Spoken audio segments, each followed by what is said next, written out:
Pokemon Trainers Academy, Episode 21, Pokemon Mysteries Unraveled. Skull was at his desk during lunchtime. He always seized this moment to take a nap, except now was flicking at his head whispering, "Skull!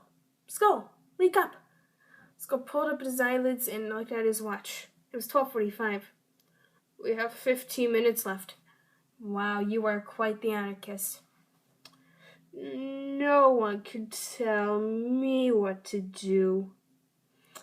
The Skull looked up at the bespectacled man in white lab coat who was thumping at his head. It was the crackpot. No, wait. What man whose headmistress Ketchum had invited to give the afternoon lecture? "Oh, it's you." "Yes, it is," the man said. "Now get up. The students will be here any minute."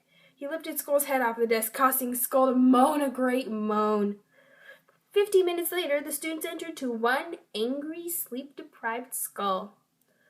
"Good afternoon, students," Skull groaned. "Today's lecture will be given by the great root of naps, Professor Rene Browning."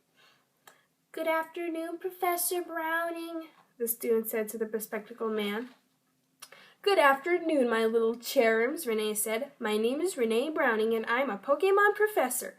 I'm not one of those tree professors who hands out the starters, no, but I do have my own research facility in Goldenrod City, where I conduct research on Pokemon. One of my favorite parts of being a Pokemon professor is that I get to solve the mysteries of Pokemon every day. In fact, I'll solve one right now. You there!" He pointed at Amber. "Who, me?" Amber asked. "Yes, you. What is that on your shirt?" "A triangle." "I knew it! Illuminati confirmed!" Amber sighed and hung her head down. Umbreon shot up her hand. "What's Illuminati?" It's, Rene blushed. Unova thing. Skull whispered to Rene, "This is a school, Professor. This is no place for Illuminati jokes." "They're not jokes, they're sightings, and they're everywhere," Rene said. Janelle raised her hand. "Yes, little lady," Rene said. "So are you a professor or a conspiracy theorist?" "I assure you that I am a certified Pokemon professor." "You sure?" Amber said. "You seem like the kind of guy who would run a blog called Keep Goldenrod City Weird." "How did you know I ran that blog?" Rene asked. "Oh my gosh, I can't even with you," Janelle stood up.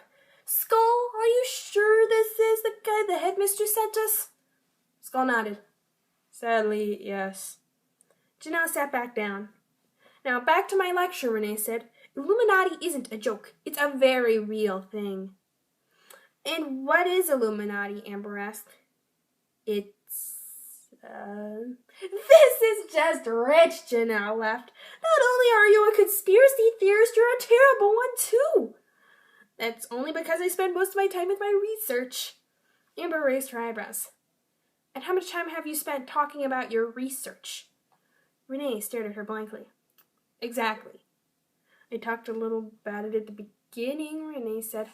"That's not enough." Amber was met with a chorus of oohs.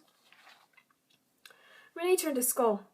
"Professor, do you mind escorting these two girls out of the class? It's making me feel awkward." Skull shook his head. "You deserve it." "In that case," Rene said, "I will escort them myself." He took Amber and Janelle by the hands, led them out of the classroom, and closed the door. "The nerve of him," Janelle huffed, "locking us out like that." "He was wasting my time anyway," Amber said. "Let's show him what for." "He's not mean," Amber replied. "He's just unfocused." She looked back into the classroom. "If he paid more attention to his job, I probably wouldn't be so upset with him." "You sound just like the headmistress." "That's it," Janelle realized. "Just tell him you'll tell the headmistress. Here, I'll unlock the door."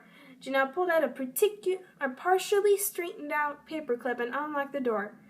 Amber opened the door and looked at Rene.